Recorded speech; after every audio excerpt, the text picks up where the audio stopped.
E aí, gente bonita? Vamos continuar aqui com a nossa disciplina de aprendizado de máquina.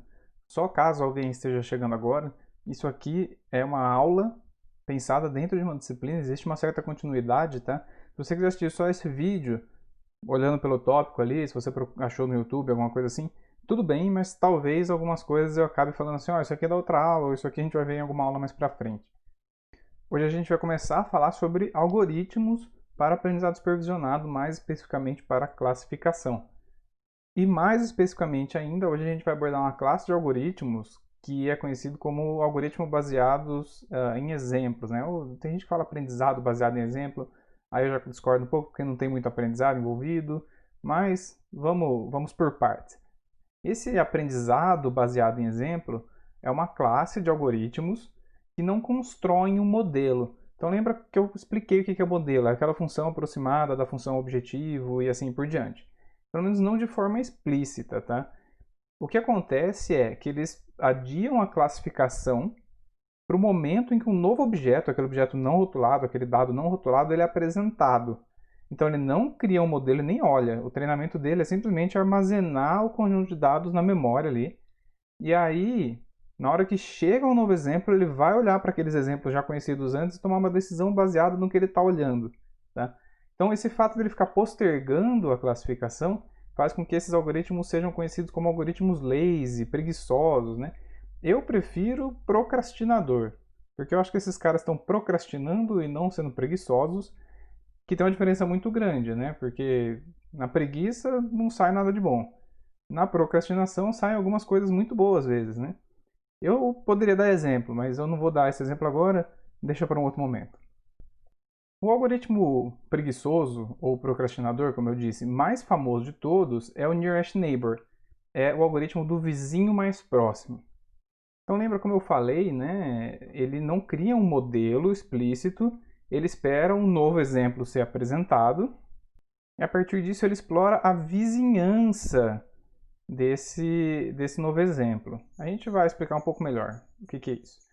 Mas o que ele faz é o seguinte, ele atribui um rótulo para esse exemplo baseado em qual que é o vizinho mais próximo daqueles exemplos que já tinham sido anotados ou tinham o seu rótulo armazenados de alguma maneira. O que é o vizinho mais próximo?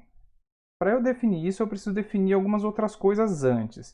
Então eu vou primeiro dar uma intuição, tá? E aí a gente vai definindo as coisas um pouco melhor. A ideia básica pode ser contada por uma historinha. Você está andando na rua, você encontra uma pedra bonita, andando na rua ou no mato aí, sei lá, procurando uma cachoeira, você encontra uma pedra que você acha bonita. E aí você, meio ganancioso ali, quer saber se essa pedra é valiosa. O que você faria? Provavelmente você pegaria um catálogo de pedras, pode ser que você tenha isso impresso aí do seu avô, ou pode ser que você procure no Google, certo? Aí você vai folheando ou você vai rolando aí pelo seu catálogo e você vai procurando aquela pedra que tem uma foto que mais se parece com a pedra que você achou. Mesmo que elas tenham algumas diferenças de tamanho, uma tá quebradinha, outra tá inteirinha, uma tá polida, a que você achou tá suja e coisas do tipo, você vai achar alguma que você percebe ali que elas são similares. E aí se você fala, ó, essa pedra que eu achei é uma, sei lá, ametista, e ela se parece muito... Desculpa, essa pedra que eu achei, ela se parece muito com o que no catálogo chamaram de ametista. O que eu vou dizer é, essa pedra que eu achei é uma ametista. E ponto, certo? E você faz tudo isso torcendo para ser uma pedra preciosa e aí você ganhar um dinheirinho. Tem um detalhe importante aqui, eu vou deixar no card um post que um aluno meu de mestrado, o Antônio Carlos, fez no Medium, falando sobre inteligência artificial de modo mais geral, para pessoas que não conhecem bem o que é, e usando a ideia dessa de catálogo, mas aí com flores, com um dataset conhecido chamado Iris, né? Para falar sobre isso e tem uma ideia básica de KNN ali embutida. Ok, mas eu falei sobre ser similar. Uma pedra se parece com a outra. E aí eu pergunto, nessa foto, você enxerga a similaridade, na verdade, entre essas duas fotos? Tem similaridade? Com certeza tem. São exatamente o mesmo objeto, né? A mesma pessoa, o mesmo cachorro? Não, não é. Algumas pessoas podem achar que sim, tem que olhar um pouquinho melhor, mas não é a mesma coisa, tá? Então, como é que a gente faz para medir isso? Porque ali olhando as fotos, a gente tem uma coisa meio subjetiva. Agora, a gente precisa definir como fazer isso. No caso do John Travolta, a gente pode, por exemplo, olhar ali distância dos olhos, tamanho do nariz, tamanho da boca, cor dos olhos e coisas do tipo, tá? Se tem cabelo no nariz ou não, e esse tipo de coisa. Esses aí seriam os nossos atributos. Uma vez que a gente tem os atributos, aí a gente pode calcular algumas medidas de similaridade ou de distância. Eu já discuti isso lá na primeira aula aqui dessa disciplina. Aqui eu coloco um pouquinho mais formal. Existem algumas propriedades que são interessantes. Elas não são obrigatórias para a gente falar que a gente está usando uma medida de distância. Tomem cuidado, porque se você usar a palavra métrica, aí sim, essas propriedades que estão aí, elas são obrigatórias, essas 4. Essa primeira é a não negatividade. Quer dizer que se eu medir ali uma distância, agora eu estou falando de distância aqui, tá? Entre dois objetos, ela tem que ser maior ou igual a 0. A segunda, que é a identidade dos indiscerníveis, é difícil de falar, eu nunca consigo sem ler.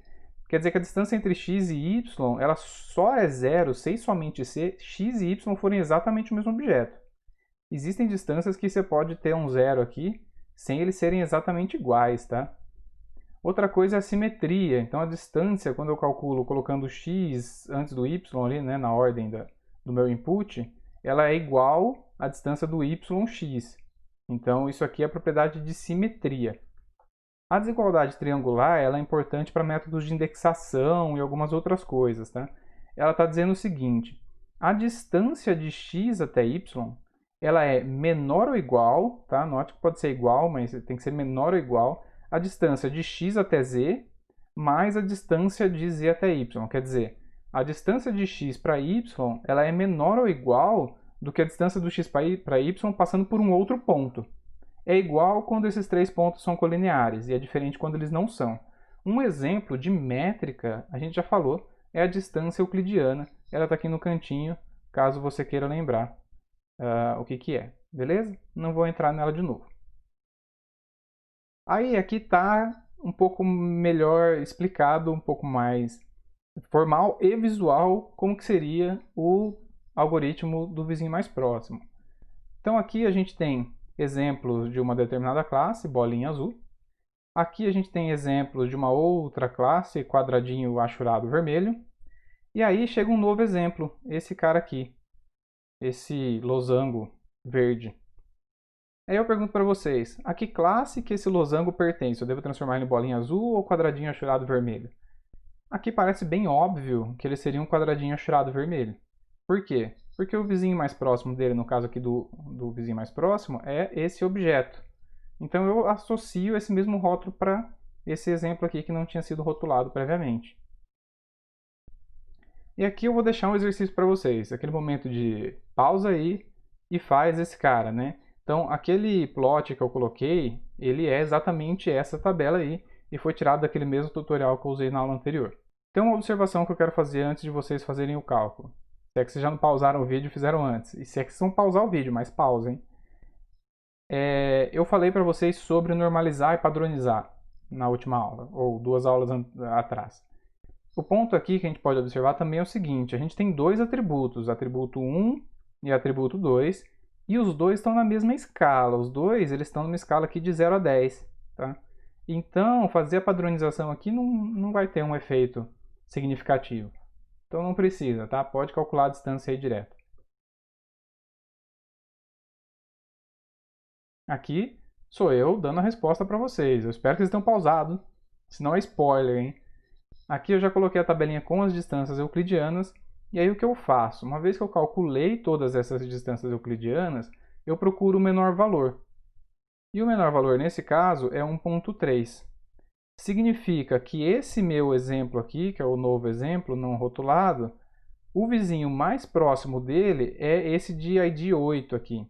Um pequeno detalhe, né? Eu não falei no slide anterior, mas vocês não podem usar esse ID para calcular distância, porque isso aqui não faz o menor sentido, isso não é um atributo do objeto que foi observado. É só uma ordem que eu observei ele. Se eu trocar toda a ordem aí nessa tabela, é para ser a mesma tabela atributo-valor, e não vai ser porque o ID mudaria. Tá? Então a gente descarta o ID, calcula as distâncias só entre os dois aqui, usando os dois atributos, A1 e A2. Então, visto que O exemplo 8 é o mais parecido com o meu novo exemplo 11, e o exemplo 8 é da classe 2, então eu atribuo a classe 2 para o meu exemplo 11, como a gente intuiu a partir daquela visualização. Uma coisa que é legal sobre o vizinho mais próximo é que você tem uma interpretabilidade de várias maneiras, e uma delas é bem visual, que é por esse negócio chamado diagrama de Voronoi. Depois vocês procurem um pouco sobre o diagrama de Voronoi, mas basicamente é o seguinte, ele desenha essas fronteiras de decisão sobre vizinhança aqui, né? Então, tudo que está dentro desse que eu estou passando o cursor em volta aqui, qualquer ponto que cair aqui dentro, o vizinho mais próximo dele é esse aqui.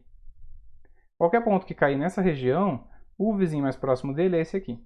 E assim por diante. Então você pode desenhar algumas fronteiras de decisão, por exemplo, se todos esses exemplos forem de uma classe e todos os de baixo forem de outra, você pode desenhar uma fronteira de decisão que faz algo por aqui assim.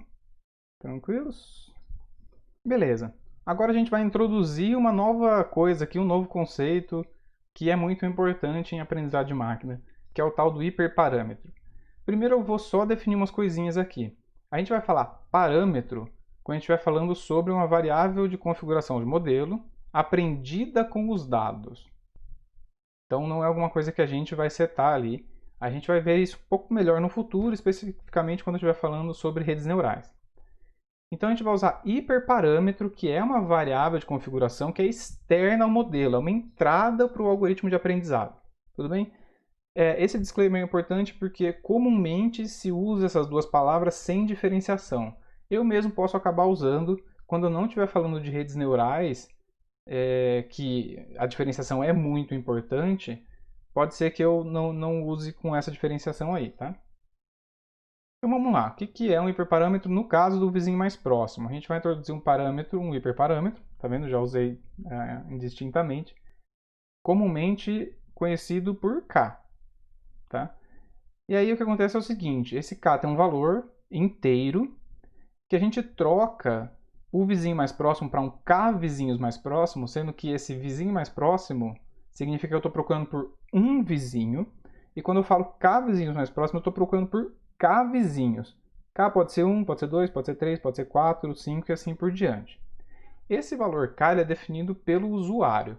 Existem formas de você estimar a partir dos dados um k ideal, mas a gente ainda não sabe avaliar o nosso aprendizado, então a gente também não vai saber avaliar qual é o melhor k. Isso vai ficar para a próxima aula. Agora, esse hiperparâmetro, assim como qualquer outro, nesse algoritmo ou em outros algoritmos, ele pode ter um grande impacto no aprendizado, ele pode mudar completamente a sua classificação, tá? Eu vou dar um exemplo aqui, que é o mesmo anterior, mas só mudando o k para a gente ver uma coisa. Quando k é igual a 1, eu tenho exatamente o vizinho mais próximo. Quando eu jogo para k igual a 2, o que acontece é que agora eu tenho dois vizinhos para olhar. Um deles é da classe 2 e o outro é da classe 2. Então todo mundo votando aí na classe 2, né? Então eu acho que o meu exemplo também é da classe 2, o meu novo exemplo aqui, também é da classe 2. Eu coloquei um asterisco para lembrar eu mesmo de falar o seguinte, usualmente não se usa k igual a 2, justamente para evitar empate, e a gente não saber exatamente o que fazer com empate, tá? Usa-se geralmente números ímpares, como k igual a 3. No caso de k igual a 3, já começa a ficar um pouco mais interessante, que é o seguinte. Aqui eu tenho um dos vizinhos mais próximos da classe 2, outro da classe 2 e um vizinho da classe 1. Bom, se eu tenho dois votos, é como se fossem votos, tá? Tenho dois votos para a classe 2 e um voto para a classe 1, eu vou continuar dizendo que o meu exemplo pertence à classe 2. Só que tem uma diferença. Aqui eu já começo a colocar um pouquinho de incerteza. Ou pelo menos eu consigo começar a dizer assim, olha, o meu vizinho é de fato da classe 2, mas ele tem alguma coisa que se parece com alguém da classe 1? E eu posso formalizar isso através de uma coisa que a gente vai chamar de score. Eu vou falar disso já já, mas e agora? Esse exemplo talvez seja mais legal ainda de você olhar para ele. Aqui, lembra que a gente fez primeiro intuitivamente? O meu vizinho mais próximo me parece que é esse aqui. Então eu vou dizer que esse meu losango verde deveria pertencer à classe 1, a classe bolinha azul.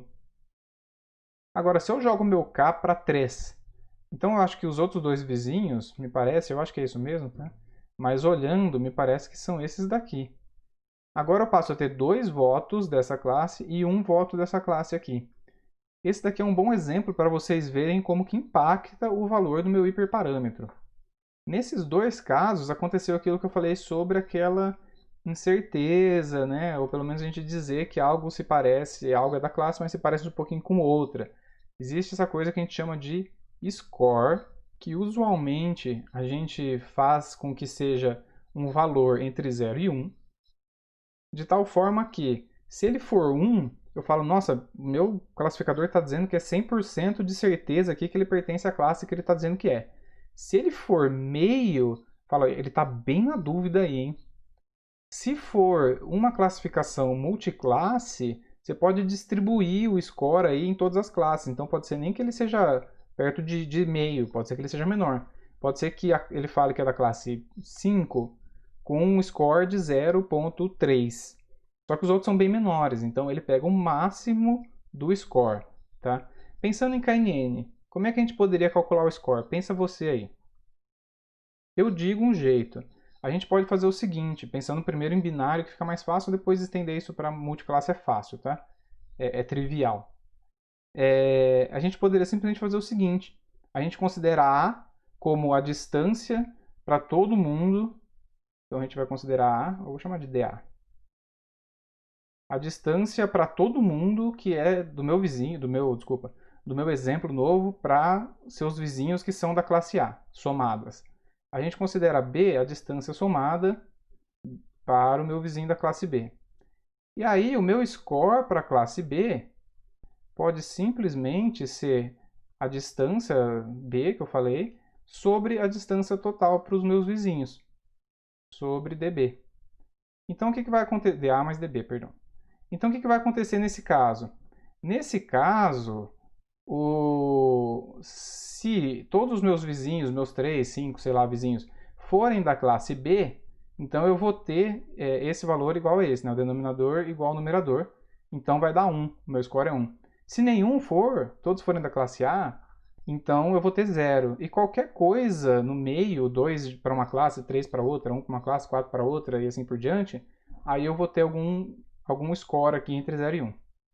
Isso é um dos jeitos de fazer, tá?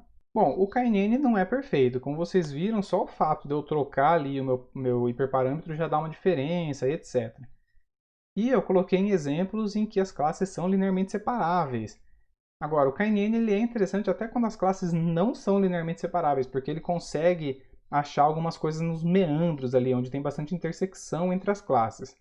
Mas existem algumas técnicas para deixar ele um pouco mais robusto. E elas são relativamente famosas, tá? A primeira delas que eu coloquei aqui é ponderar o voto pelo inverso da distância, que pode ser ao quadrado. Então, quando eu falo que um cara, o vizinho mais próximo dele, pertence à classe A, então eu já conto um voto. O segundo pertence à classe B, já conto um voto para B, e assim por diante, eu não conto 1. Eu posso contar como 1 sobre distância do meu novo vizinho, que eu vou chamar de y, para um determinado x ao quadrado. Tá? Então a distância entre o meu novo exemplo para um dos seus vizinhos ao quadrado. Não somo mais 1, eu somo um valor menor do que 1. Então quanto mais longe ele está, menor vai ser a contribuição dele na classificação. Outra coisa que eu posso fazer é ponderar os atributos de acordo com a sua contribuição. Isso nega um pouquinho as coisas que eu falei na aula anterior lá, que eu disse para a gente normalizar e padronizar os atributos, né? Mas, dependendo do meu domínio de aplicação, eu posso falar, não, esse atributo aqui é mais importante que os outros, e aí eu coloco um peso nele ali na hora de calcular, por exemplo, a distância euclidiana. Posso usar diferentes medidas de distância. Eu posso fazer indexação, que é por questão de custo computacional, e aqui eu já faço um parêntese. Essa aula não tem um slide de pontos positivos e pontos negativos, né? Começa até a partir do segundo algoritmo para eu começar a fazer comparações. Mas um ponto negativo desses algoritmos lazy é que eles são custosos na hora de fazer a classificação.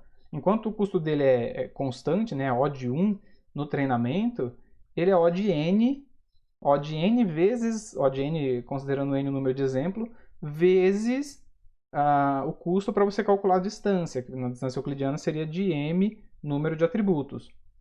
Então, uma coisa que eu posso fazer para reduzir isso é usar algumas técnicas de indexação. E elas estão presentes no mínimo quando a minha medida de distância tem a desigualdade triangular. Outra coisa que eu posso fazer, ao invés de fazer um KNN, eu posso classificar por range. Significa o seguinte, ao invés de eu definir quantos vizinhos mais próximos, eu falo todo mundo que está em distância máxima tal do meu novo exemplo pertence aqui à minha vizinhança. E aí eu conto quantos exemplos eu tenho de cada classe ali dentro para fazer a classificação, certo? Geralmente, então eu falo, ó, eu tenho um novo exemplo, eu traço um raio aqui, que é agora que são elas, hein?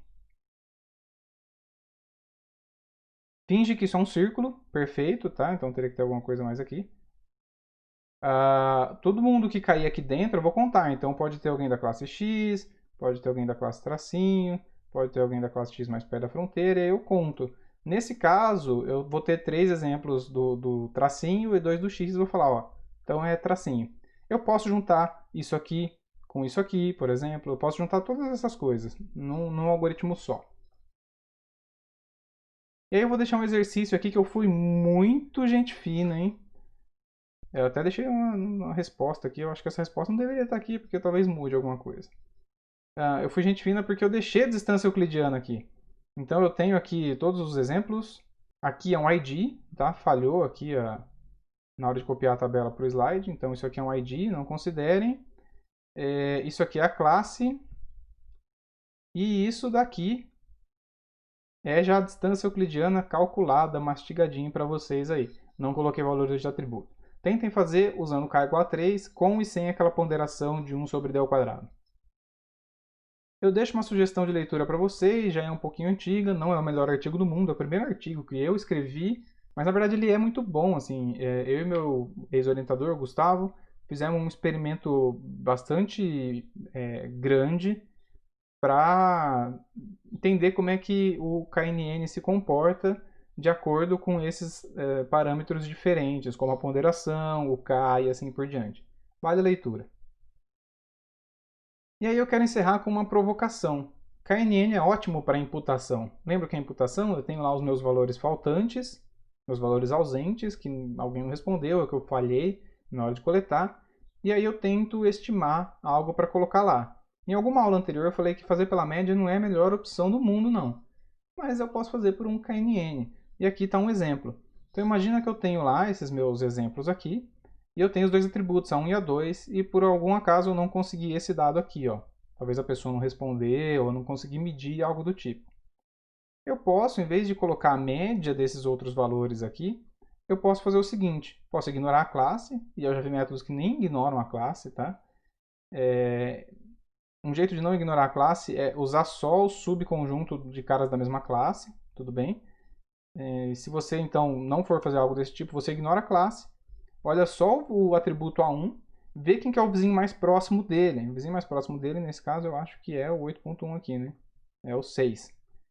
E aí eu atribuo esse valor para cá. Então eu atribuiria 4.7. Dá para mudar isso para KNN. Então eu pego o 8.1, esse 8, e eu acho que talvez o próximo, o vizinho mais próximo é esse de 6.3 aqui, e faço uma média do valor dos atributos 2 para colocar aqui.